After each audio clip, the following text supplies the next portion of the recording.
O tema da pregação de hoje, testemunhas que honram a Deus. Eu dei uma pausa na mensagem de Provérbios, como os irmãos já perceberam, né? Mas a gente vai estar seguindo conforme Deus está nos guiando, né? Essa mensagem, testemunhas que honram a Deus. Quando eu digo testemunhas, eu quero dizer você falar de Jesus, você ser alguém que leva a mensagem do Evangelho. E como você deveria e poderia ser alguém que faz isso de uma forma que honra a Deus. A melhor forma possível, é a forma que agrada a Deus, como testemunho.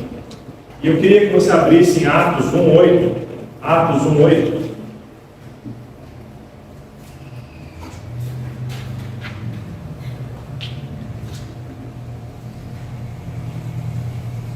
Atos 1:8. Está aí na tela, né? Os irmãos quiserem abrir também a palavra, fique à vontade. E o texto da palavra de Deus diz: mas recebereis o poder do Espírito Santo, que há de vir sobre vós, e ser-me-eis testemunhas, tanto em Jerusalém, como em toda a Judéia e Samaria, e até os confins da terra. Então, o livro inteiro de Atos, ele vai explicar como esse versículo se cumpriu. Como os discípulos obedeceram essa ordem que Jesus deu. O livro inteiro de Atos vai falar disso. Então a ordem era para que eles fossem testemunhas. Jesus, quando ele morreu e ressuscitou, ele foi, antes de ser levado ou ser assunto aos céus, de se ascender aos céus, ele deu essa ordem para os discípulos. E aí então, os discípulos esperaram o Espírito Santo chegar.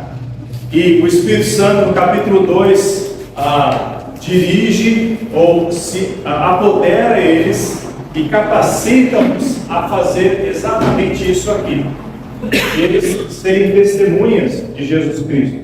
E eles iam começar a testemunhar a partir do lugar onde eles estavam. E se os irmãos forem lendo a Bíblia, no livro de Atos, os irmãos vão ver como que cada um desses lugares foram se apossando do Evangelho, recebendo o Evangelho do Senhor Jesus Cristo pela obediência desses primeiros apóstolos aqui. Então, em Atos capítulo 2, eles estão em Jerusalém e eles começam a falar de Jesus lá mesmo, na cidade de Jerusalém. Hoje em dia está muito comentado por conta da guerra que está havendo lá em Israel, né? A faixa de Gaza fica ali na beira, próximo ao mar, no litoral, né? Mas Israel está basicamente na mesma faixa, mas ali no interior. E ali em Israel, aliás, Jerusalém, né, a cidade, a capital, onde hoje é representada pelas três maiores religiões, né, o judaísmo, o Islã e o cristianismo ali, mas particularmente nós vemos que nessa época o templo ainda existia, os discípulos estavam ali como apóstolos começando a propagar o Evangelho e começaram pela cidade, começaram de onde estavam. Eles só tinham que atravessar a rua ou atravessar o bairro. Estavam em Jerusalém. Tinham que falar com os vizinhos, com os parentes, falar do que aconteceu na vida deles, serem testemunhas de Jesus Cristo. Que Jesus morreu e ressuscitou por causa dos nossos pecados. E fazendo isso, eles cumpriram o primeiro passo dessa ordem. Já no capítulo 8, eles começaram a levar o Evangelho para a Judéia e para a Samaria. Judéia e Samaria tiveram que não só atravessar o bairro, tiveram que atravessar a cidade, atravessar o estado, para poder chegar em Judéia e Samaria. Judéia era a região maior, podemos dizer ali talvez o estado, né? A região ali que tiveram que sair da cidade de Jerusalém para chegar. Mas, aliás, dentro da cidade de Jerusalém, né? Judéia era o estado onde Jerusalém estava. Eles tiveram agora a liberdade e a ordem de alcançar essas pessoas, mas quando chegaram em Samaria, era um lugar diferente, irmãos. Falavam a mesma língua, mas a cultura era diferente. Então tiveram que atravessar barreiras culturais, além de geográficas. Aí, irmãos, no capítulo 13, você vai ver como eles começaram a atravessar não só os estados, mas o país, sair dali, ir para regiões desconhecidas, para outros locais, tentar ir para a Ásia, tentar ir para a Europa. E lá aconteceu então que o Evangelho foi se espalhando. Eles obedeceram, irmãos, essa ordem de Atos 1:8. Então, no capítulo 13 em diante, você vai ver Paulo com as viagens missionárias dele. Na primeira viagem, Paulo leva Barnabé e João Marcos com ele. Aí, na segunda viagem missionária, Paulo leva Silas, Timóteo e Lucas com ele. E aí depois tem a terceira viagem missionária, e nós vimos então o cumprimento dessa ordem aqui. Muito bonito ver como eles foram fiéis testemunhas, obedientes para falar de Jesus Cristo. E eles levaram. Eu queria deixar esse pensamento para cada um dos irmãos, que o cristão, eu e você, deve ser uma testemunha que honra a Deus, segundo o exemplo de Paulo, de fidelidade em todo o tempo. Hoje a gente vai falar só da fidelidade de Paulo, tá, irmãos? Então, se você quer ser uma testemunha, não qualquer testemunha, mas a testemunha que honra a Deus, você tem que lembrar de ser fiel. Do jeito que Paulo foi fiel, nós vamos olhar para a vida de Paulo e vamos ver como que ele foi fiel, como uma testemunha do Senhor Jesus Cristo. Agora eu te convido a abrir em algumas referências da palavra de Deus que vai te levar para a história do apóstolo Paulo, vai te localizar exatamente como ele era, o que ele fez, até chegar onde ele cumpriu, o que ele cumpriu. Nós vamos ver o chamado de Paulo, irmãos. Em Atos 1:8, o versículo que acabamos de ler, Jesus deu a ordem para os discípulos. Paulo não estava lá no meio. Sabia disso, né? Paulo não estava lá, ele não ouviu essa ordem. Sabe por quê? Porque Paulo ele aceita Jesus lá em Atos capítulo 9, bem lá na frente. Paulo ele era um perseguidor religioso, zeloso, e ele estava pedindo autorização para continuar perseguindo os cristãos, indo para Damasco para pedir essa autorização, até que Jesus encontra com ele, e ele crê em Jesus como Salvador. E aí em Atos capítulo 9, olha lá, o texto está na tela, mas se você abrir a Bíblia, tem um texto inteiro, tá? Tem um versículo completo. E eu te convido a ler o versículo completo. Atos 9:15.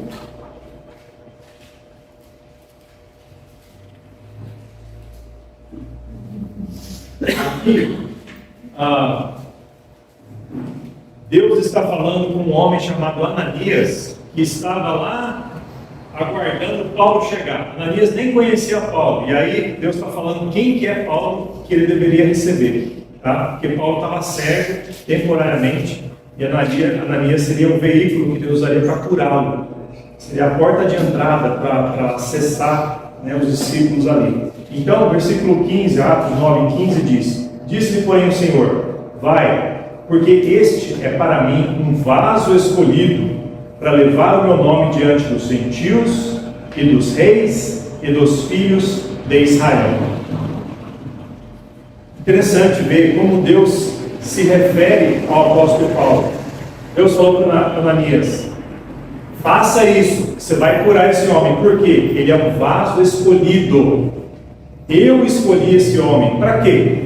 Para levar o meu nome diante dos gentios, dos reis e dos filhos de Israel. Ou seja, Paulo seria alguém único. O chamado dele seria específico, porque ele começaria a testemunhar de trás para frente. Todos os judeus eles tinham que começar a falar do evangelho para o povo dele, para os judeus primeiro, depois levar para os outros. Mas Paulo ele recebeu uma missão contrária. Ele seria o apóstolo dos gentios. Ele focaria nos estrangeiros. Ele focaria nos gentios. Toda vez que a Bíblia nos fala dos gentios, se refere àquele que não é judeu, tá, irmãos? Então Paulo, olha para você ver, a prioridade aqui de Paulo é levar o evangelho aos gentios, aos reis, ou seja, as pessoas que tinham autoridade sobre ele e sobre outros, e ao povo de Israel. Paulo não ia deixar de lado o povo dele, ele ia falar também. Tanto é que toda vez que Paulo chegava em uma cidade, ele buscava uma sinagoga primeiro, que era o ponto de partida. A sinagoga era onde os judeus iam para adorar. Então, todo lugar vinham judeus, quase todos os lugares, não todos, né? E Paulo, ele aproveitava esse gancho. Ele não ia para um lugar desconhecido e um grupo lá que ele nem sabia nada. Ele ia para um lugar onde tinha irmãos, né, judeus, para de lá ele falar do Messias E depois, o próximo passo era: eu vou cumprir a minha missão que Deus me deu, falar para essa cidade toda aqui de Jesus Cristo. Então dá para entender que Paulo recebeu como discípulo o chamado geral, ser testemunha de Jesus. E esse chamado, irmãos, é para mim, é para você, tá, irmãos? Quando Jesus Cristo deu essa ordem, ele deixou para os discípulos, para os 11 discípulos, que Judas já havia traído e morrido aqui, mas também para todos os discípulos que viriam essa ordem. Agora, os discípulos já receberam o poder de Deus, do Espírito Santo, então deveriam pregar, ser testemunhas. Só que Paulo recebeu um chamado específico, e eu pergunto para você: será que você tem algo, um chamado específico, particular, em como você deveria ser testemunha de Jesus? Eu posso colocar isso numa aplicação, que Deus te fez de forma diferente. Deus te deu algo particular. Além de te chamar para ser testemunha, Ele te deu um dom, te deu um talento, te deu habilidades, te deu um contexto, uma família, te deu todo um pano de fundo para que você faça a sua missão. Então, eu não vou conseguir alcançar as pessoas da sua família, do seu trabalho, da sua vizinhança, mas por que você mora lá? Por que você está ali naquele meio? Deus tem um plano com você. Então, o chamado específico é que para você alcance essas pessoas do seu contexto também. Talvez Deus está tocando no seu coração em algo, um ministério bem particular e específico, que Ele sabe como nos dirigir, como nos dar certeza. Por exemplo, eu e minha esposa, nós tivemos a bênção de ter os nossos 3 filhos, e por causa da realidade do nosso filho Daniel, nós sentimos o desejo de ajudar famílias que também têm filhos com necessidades especiais. Nós somos testemunhas do Evangelho e falamos para todas as pessoas, mas por causa da nossa história, que Deus tem um plano, nós temos também esse chamado específico. Então, irmãos, que chamado específico você percebe que Deus te deu ou está te direcionando?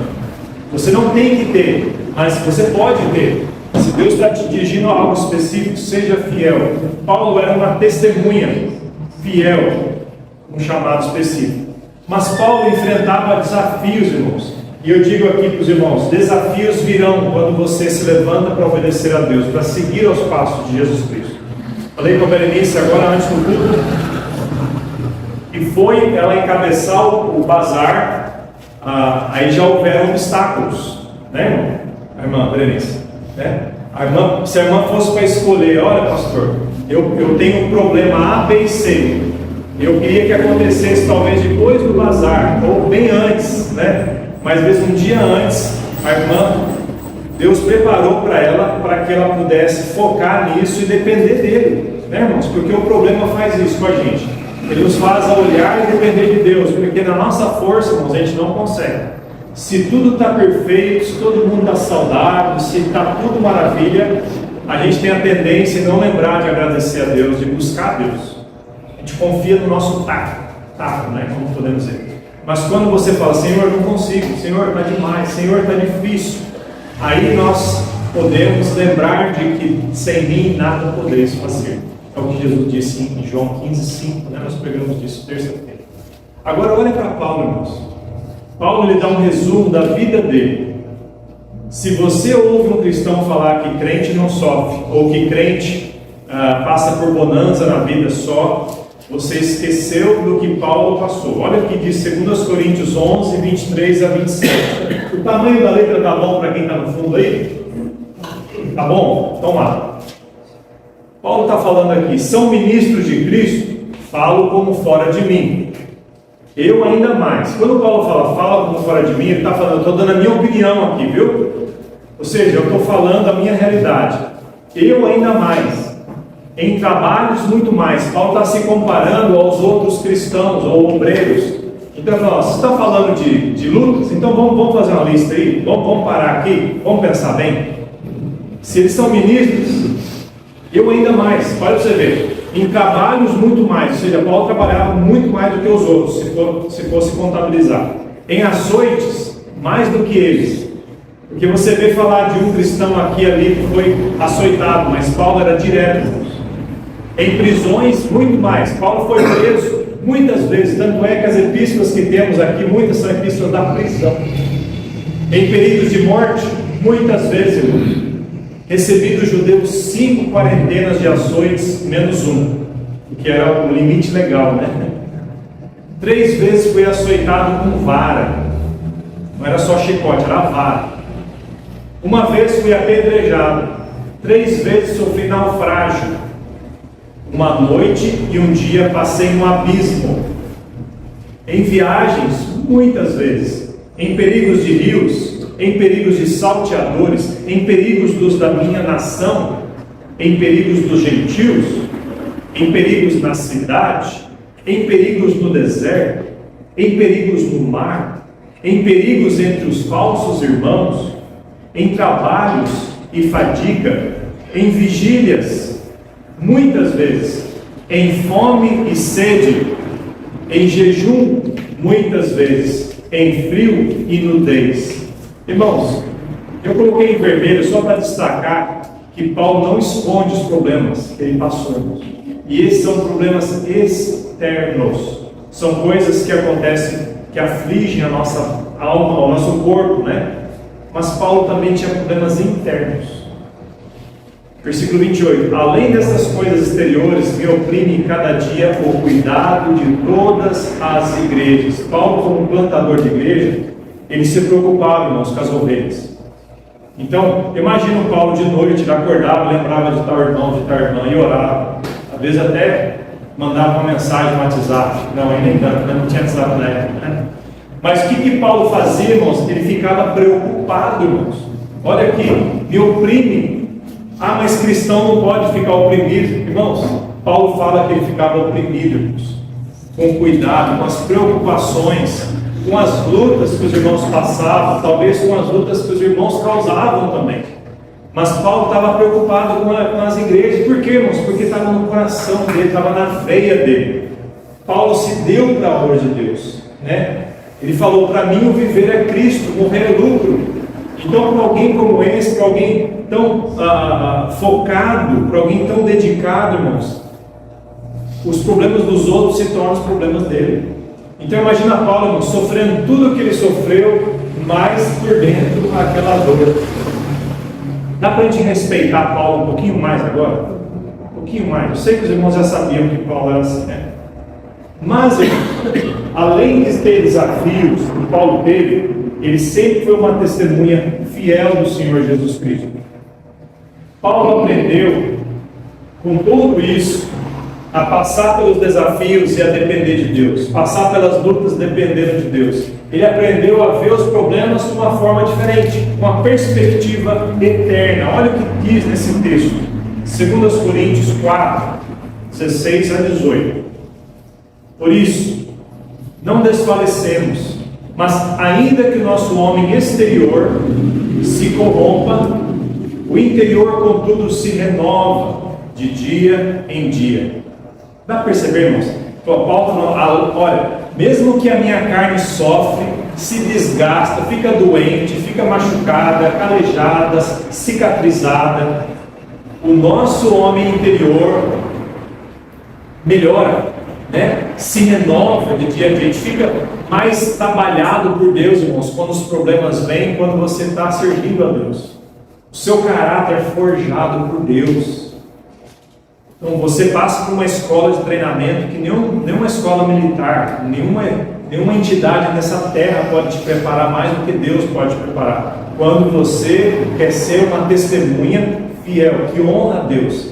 Porque quando você quer ser uma testemunha que honra a Deus, você pode esperar. Dificuldades virão.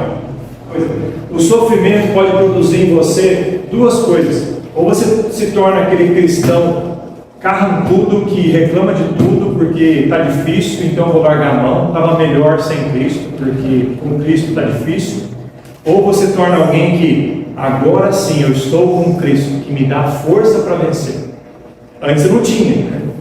Eu passava por luta e eu passava sozinho. Agora Jesus está comigo, me segurando na mão, me carregando no colo, me fortalecendo. Então, Paulo fala, ele se renova dia a dia. E olha a perspectiva de Paulo, verso 17. Porque a nossa leve e momentânea tribulação produz para nós um peso eterno de glória muito excelente. Paulo está falando, irmãos, que a tribulação, essas tribulações que eu acabei de falar para os irmãos, apedrejado, naufragado, açoitado, traído, quase morreu, passou frio, passou fome, ficou sem roupa.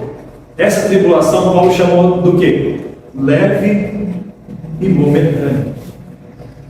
Irmãos, eu não sei você, mas os meus problemas são sempre grandes.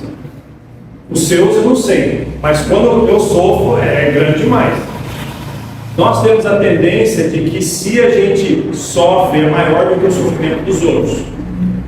E a gente amadurece quando a gente percebe que sofrimento é sofrimento, irmãos. Seja ele a amputação de um braço ou uma unha encravada na criancinha. Se está doendo, é sofrimento. Nós devemos aprender a respeitar a dor alheia. Paulo aqui, irmãos, ele não está desrespeitando a dor dos outros, ele está falando da tribulação dele. Porque a nossa leve e momentânea tribulação, irmãos, sabe o que Paulo está falando? Minha tribulação é leve e momentânea? Porque ele aprendeu a olhar de um outro ângulo. É diferente quando você olha de um ângulo eterno. Para Paulo, passar por tudo aquilo que ele passou, comparado à glória celeste, à vida eterna, a estar na presença de Deus, a honrar a Deus, a ter o sorriso de Deus de volta em gratidão, dizendo, muito bem, servo bom e fiel. Sabe, aquele prazer de um filho que vê o pai falando, meu pai está feliz comigo, né? Isso, Paulo falou, não tem nada que pague por isso. Esse sofrimento, ficar com frio, com fome, quase morrer, naufragar, isso não é nada, isso é leve, isso é leve. Isso é momentâneo, porque por quanto tempo Paulo ia passar por isso? Por mais, eu não sei qual era a idade de Paulo, mas suponhamos que ele viveu até uns 80 anos, 70 anos, ele viveu até menos, né? E ele passou por tudo isso após a sua conversão. Vamos supor que foram 30, 40 anos de sofrimento. Ele falou que é momentâneo, momentâneo. E que isso produz para nós um peso eterno de glória muito excelente. Irmãos, os nossos problemas aqui, dependendo da nossa reação, pode nos ajudar a ser melhores, a honrarmos a Deus, quando nós passamos da forma correta. Versículo 18, não atentando nós nas coisas que se veem, mas nas que se não veem. Porque as que se veem são temporais, e as que se não veem são eternas. Então, irmãos, com Paulo, aprendamos a ter uma perspectiva eterna do problema presente. Então, eu queria te encorajar a ter essa mesma perspectiva. Agora, qual que foi a reação de Paulo? Quando Paulo estava do meio para o fim da sua vida, do meio para o fim da sua carreira, qual que foi a conclusão? Será que ele cumpriu bem o chamado dele? Paulo, quando estava diante de um rei, o rei Agripa, Atos 26, 19, Paulo diz o seguinte: por isso, ó rei Agripa, não fui desobediente à visão celestial. Quando Paulo fala da visão celestial, ele se refere à visão que ele teve em Atos capítulo 9, quando ele creu em Jesus como Salvador e foi chamado para ser apóstolo dos gentios.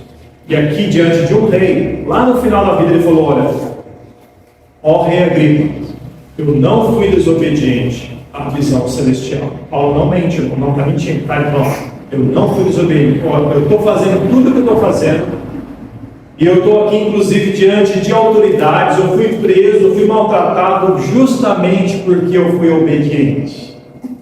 Só porque eu fui obediente. É isso que acontece. Paulo foi fiel ao chamado deles, irmãos, ao chamado dele, até o final. Isso é fidelidade. Essa foi a reação de Paulo no testemunho. Paulo, ele foi não só fiel ao chamado que Jesus deu para ele, mas também à mensagem que ele estava incumbido de levar. Uma coisa é você ter uma ordem: olha, você vai levar isso aqui, daqui para lá.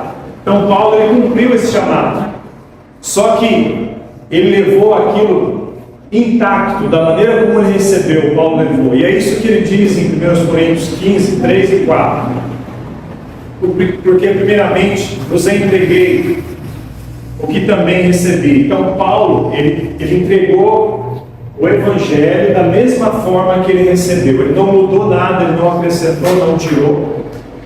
E qual que era a mensagem? Que Cristo morreu por nossos pecados, segundo as Escrituras, que foi sepultado, que ressuscitou ao terceiro dia, segundo as Escrituras. Então, toda a Bíblia falou disso. Ele recebeu essa mensagem, esse resumo da mensagem, que é o Evangelho do pecado nosso e da salvação oferecida em Cristo, na morte e ressurreição, e ele levou sem mudar nada. Paulo foi fiel à mensagem do Evangelho. Irmãos, nós não somos chamados para tornar o Evangelho mais agradável para as pessoas.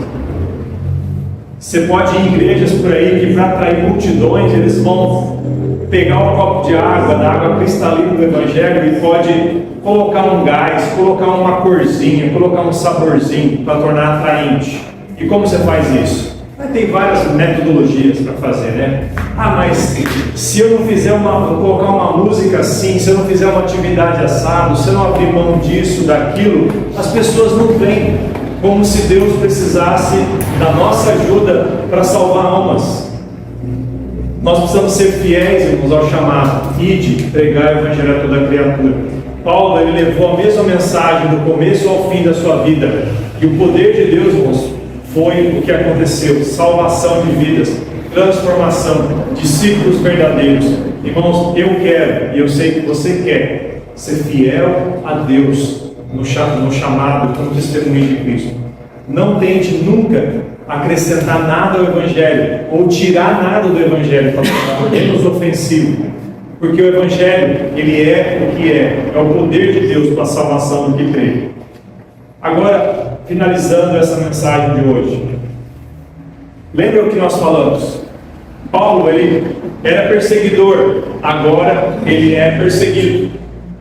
Paulo, ele recebeu a salvação, e ele não recebeu só para ganhar o céu, ele recebeu para cumprir a missão dele aqui, ser uma testemunha fiel de Jesus Cristo. Paulo foi salvo para servir. E eu pergunto para você: você já aceitou Jesus como Salvador? Eu creio que todos aqui. Agora eu pergunto: você, assim como Paulo, que foi salvo lá em Atos 9, e você, de lá em diante, da sua salvação em diante, você tem servido a Deus? Ou você está esperando mais alguma coisa para poder servir a Deus? Quando eu digo servir a Deus, eu não quero dizer que você tem um cargo na igreja, não é isso. É uma responsabilidade, um ministério. Isso também é. Mas eu digo, você falar de Cristo como cristão. É isso que eu estou falando, ser testemunha de Cristo. E para isso você não precisa de cargo, você não precisa de nada. Você precisa só levantar daqui e abrir a boca para alguém, né? Você compartilhar da sua fé. Você tem servido dessa forma? Se você é salvo, então eu te encorajo a fazer isso. Seja fiel nisso. Quando os problemas vierem, aprenda com Paulo. Paulo enxergou as tribulações à luz da eternidade. Então, irmãos, quando os problemas vierem, não venhamos a olhar para eles como uma desculpa para não fazermos, mas olhemos para esses problemas e avancemos, irmãos, pensando nisso na eternidade. Pensa no fruto que isso pode trazer lá na eternidade. Às vezes Deus, ele quer que você faça isso enfrentando o problema. Não é a mensagem de hoje à noite, irmãos, mas Paulo, ele não sabia o que viria na vida dele. Paulo, ele nunca imaginava que ele receberia toda a oposição que ele recebeu, da maneira que ele recebeu. Paulo achava que ele seria um homem livre para alcançar o mundo inteiro, que foi isso que Jesus falou, né? Você vai pregar para os gentios. Só que Deus tinha um outro plano para Paulo. Ele ia sim pregar para os estrangeiros, para os reis, só que seria através das cadeias, das prisões, dos naufrágios. Já pensou, irmãos? Mas Deus quer que eu testemunhe. Mas e se Deus quer que você testemunhe no leito do hospital? Ou porque você vai preso injustamente, ou porque você é acusado ou mal visto na sua família, os parentes te deixam de lado porque agora você é crente. Deus, eu não sabia que seria assim. Está difícil demais. Eu achei, já que o senhor falou para testemunhar, que minha família ia me receber. Agora, nem no final de semana, nem no feriado, eles me recebem como eu recebia antes. Será que Deus não quer usar essa oposição para que você enxergue o problema à luz da eternidade? Agora você pode orar por aqueles que se opõem, você pode orar por aqueles que te maltratam, você pode falar do amor de Cristo para aqueles que te consideram como inimigo. Então, se você olha a luz da eternidade, a sua tribulação vai parecer leve e momentânea. Vai passar, vai passar. Está doendo? Vai acabar. Confie em Deus. Confie em Deus. Respire, Ele te dá força, Ele te dá ânimo. Ele te dá ânimo, Ele te dá aquilo que é necessário para fazer o que Ele está te mandando fazer. Agora o último ponto. Irmãos, Paulo foi fiel ao chamado e à mensagem de Cristo. Eu digo para você, seja fiel. Não caia na tentação de mudar nada. Seja fiel naquilo que você tem convicção que Deus está te mostrando na palavra dele. Seja fiel. Talvez você vai ser impopular, mas seja fiel. Talvez você vai ser mal compreendido ou vai ser isolado, mas seja fiel. No final da vida de Paulo, Paulo dizia que ele estava basicamente sozinho. Até os companheiros tinham deixado ele. Mas Paulo, em nenhum momento, ele se arrependeu de ser fiel ao chamado e à mensagem de Deus. E no final ele disse: combati o bom combate, guardei a carreira, terminei a fé. Então, irmãos, vou pedir para você fechar os seus olhos agora, baixar a sua cabeça. Eu te encorajo. Se você lembra do dia que você aceitou Jesus, que você vai agora servi-lo mais e mais, eu te encorajo também a olhar para os seus problemas como algo que Deus está trazendo ou permitindo, mas você olhar à luz do que é eterno. E como você pode usar os problemas que Deus permite para que você possa servir a Deus. Não servir sem os problemas, mas servir apesar dos problemas. Servir através dos problemas. Eu te encorajo a ser fiel. Ser fiel até o final. Você quer ver o sorriso de Deus e não o sorriso das pessoas. É isso que dá toda a razão para nós. Sermos testemunhas que honram a Deus.